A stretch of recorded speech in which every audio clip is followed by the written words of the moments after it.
um nome nacional dentro da Assembleia Catarinense. Suas ideias, você concorde ou não, ultrapassaram as fronteiras do nosso estado. E num estado democrático é muito bom ver mulheres tendo a liberdade de falarem o que quiserem. Isto é democracia. Seja bem-vinda, deputada Ana Campanholo.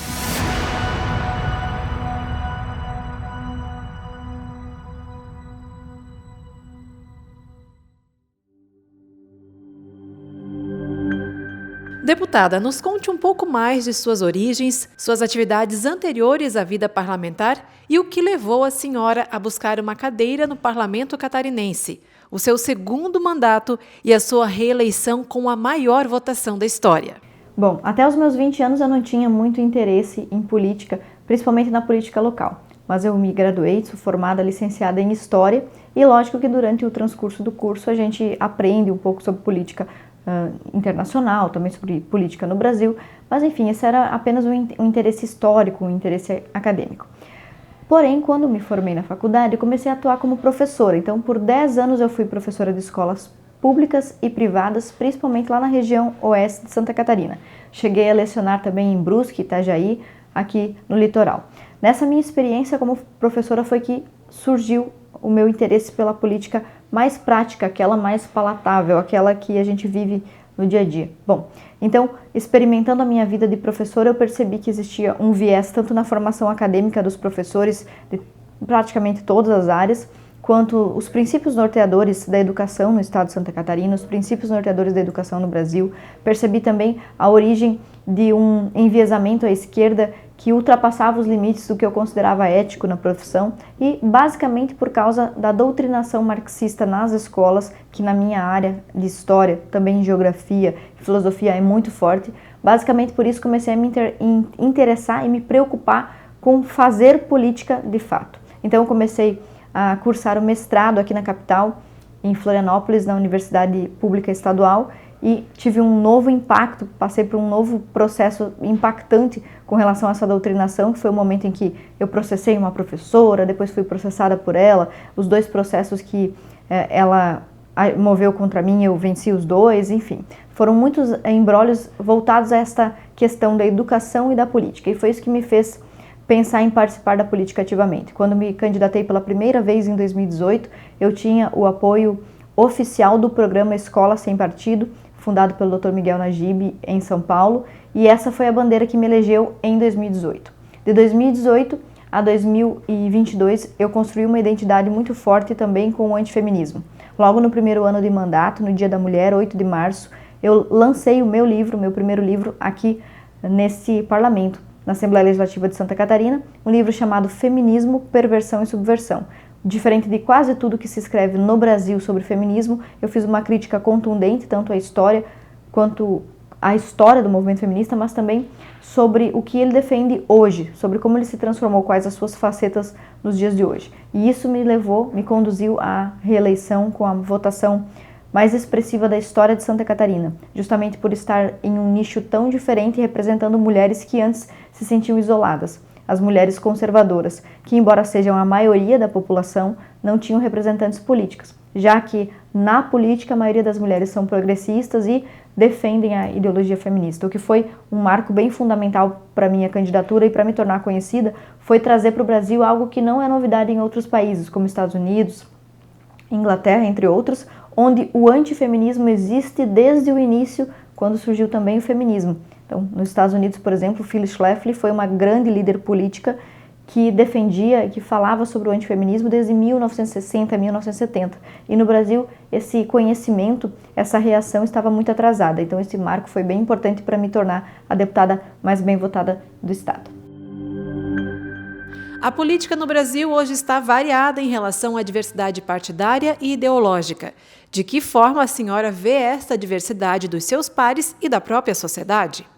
Com certeza. Muitos criticam a polarização política do Brasil e falam sobre democracia ao mesmo tempo. Na verdade, a democracia é justamente a possibilidade de existirem pontos de vista tão divergentes no mesmo país. Políticos de esquerda e de direita debatendo e discutindo. Na verdade, eu acredito que desde o surgimento da política com o presidente Bolsonaro, houve um reavivamento do pensamento de direita, o que não é antidemocrático, e justamente o contrário disso, né? Existir direita e esquerda é democracia. E eu gostaria até de chamar a atenção, quando eu estava pensando sobre essa entrevista, eu pesquisei sobre esse momento que o Brasil vive, um momento de polarização, e encontrei no portal da Globo, numa notícia de 2010, quando o presidente Lula, à época, comemorou e disse que era fantástica a experiência de chegar a uma eleição de presidenciáveis onde haviam apenas candidatos de esquerda. Isso é que não é democracia. Um país onde existe partido único, cosmovisão única ou ditadura do pensamento único. Hoje, aqueles que dizem combater, né, a polarização política, ao mesmo tempo defendem a democracia. Mas é muito estranho que exista democracia onde não pode coexistir o pensamento de direita, o pensamento de esquerda, o pensamento de centro. Então, diferente do que muitos têm dito, eu não acho que a polarização no Brasil não é saudável. Eu acho que a única forma de existir democracia é que existam pontos de vista diferentes e divergentes discutindo em permanente conflito sobre o que é melhor para a sociedade.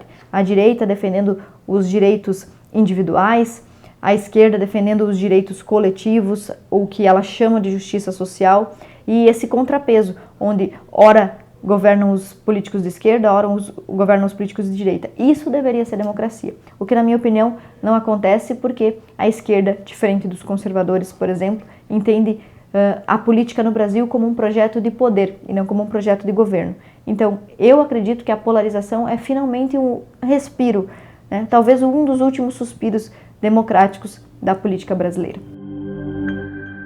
Suas lutas passam pela liberdade de expressão, antifeminismo, valores conservadores, entre outros.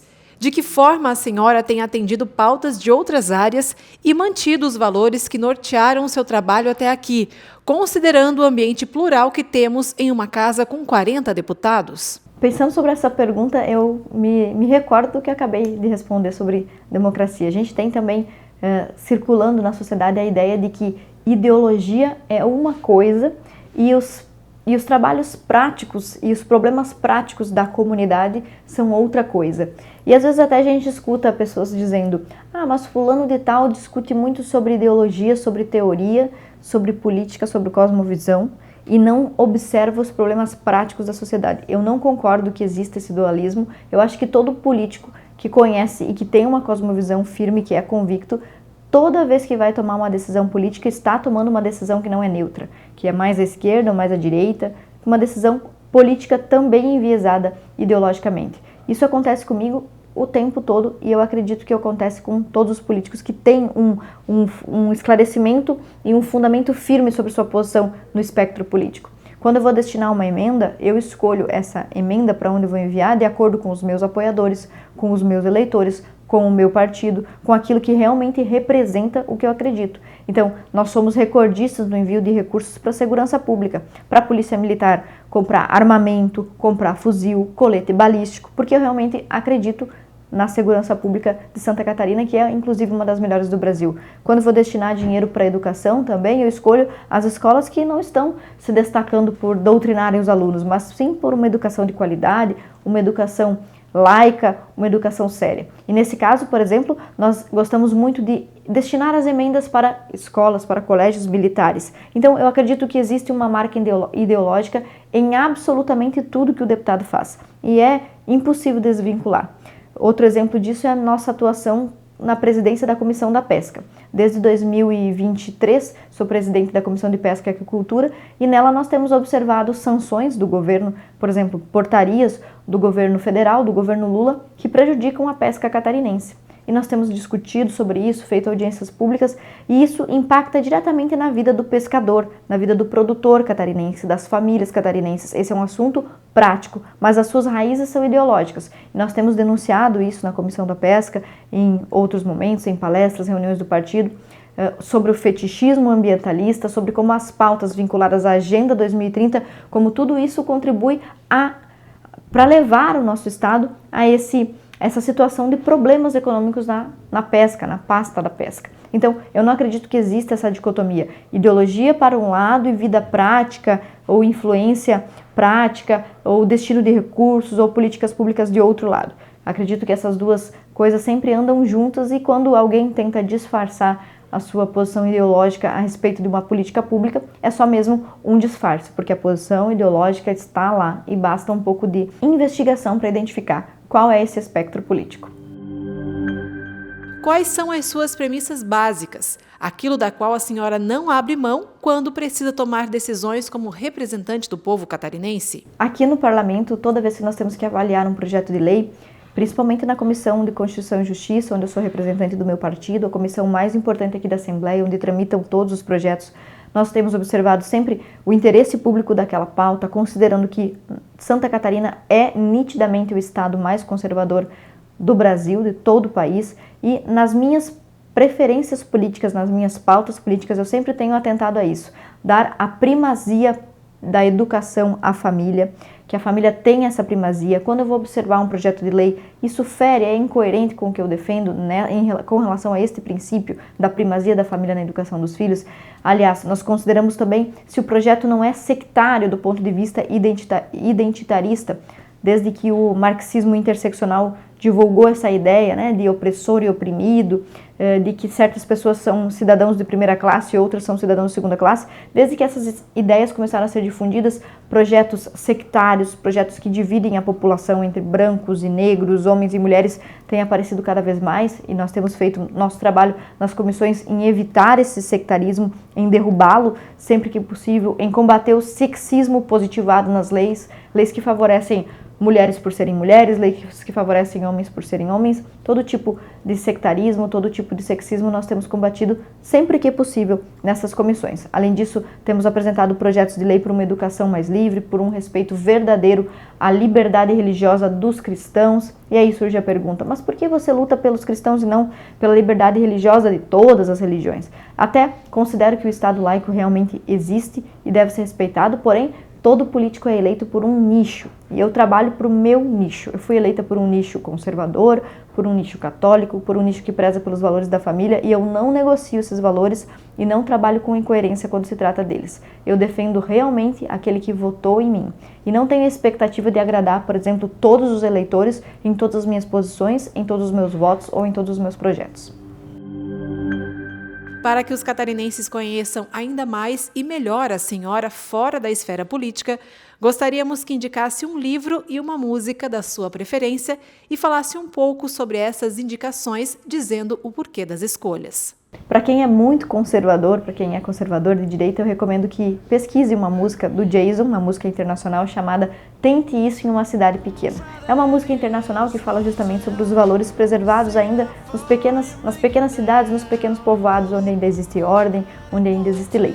É uma música agradável, mas saindo um pouco da política, até porque eu acho que tem acontecido muito uma instrumentalização política das artes, coisa que eu acho abjeta, acho que só prejudica o mundo artístico. Eu gostaria de recomendar, para quem não conhece ainda, que ouça Ivan Lins. Ivan Lins é um dos compositores que eu mais gosto de ouvir. Eu sei que historicamente foi um compositor, é de esquerda, talvez ainda seja, mas eu acho importante fazer essa dissociação. O belo, o bonito, o que tem qualidade na arte está sendo perdido, inclusive pela própria atuação militante da própria esquerda, que em vez de focar em uma arte de qualidade, em uma música de qualidade, tem focado na politização e na instrumentalização ideológica de todo tipo de arte, seja cinema, seja música. Então, se você é brasileiro, aprecia a cultura brasileira, eu gostaria de recomendar que ouvisse Ivan Lins, que é um dos meus compositores preferidos. E se você é conservador, também acho que podia gostar desta música, Tente Outra Vez, do Jason, que é internacional. E falando em livros, eu gostaria de aproveitar a oportunidade e deixar de presente para o nosso deputado Mota um livro que é de minha autoria, mas tem alguns capítulos da minha autoria, Guia de Bolso contra Mentiras Feministas, que é um livro que tem norteado muitas das nossas ações políticas. Não são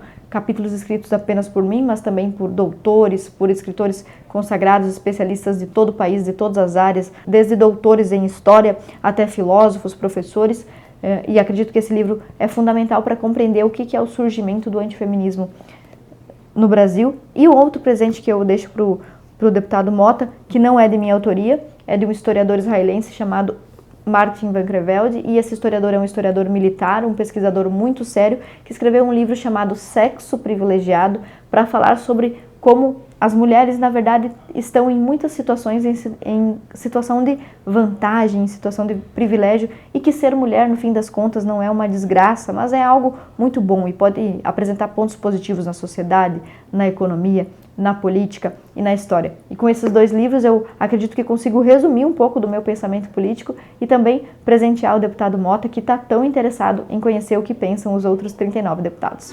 E claro, para concluir, eu gostaria de falar diretamente com você que está nos ouvindo, valorizar essa iniciativa do deputado Mota em ouvir os colegas. Nós somos em 40 cabeças aqui dentro do parlamento, cada um com suas ideias, com suas propostas, e ele tem sido muito respeitoso, muito educado em ouvir e tentar conhecer todos nós. E eu acredito que a democracia se faz, na verdade, dessa forma, quando todos podem falar sobre o que pensam e como pensam cada uma das matérias que envolvem a política e a sociedade.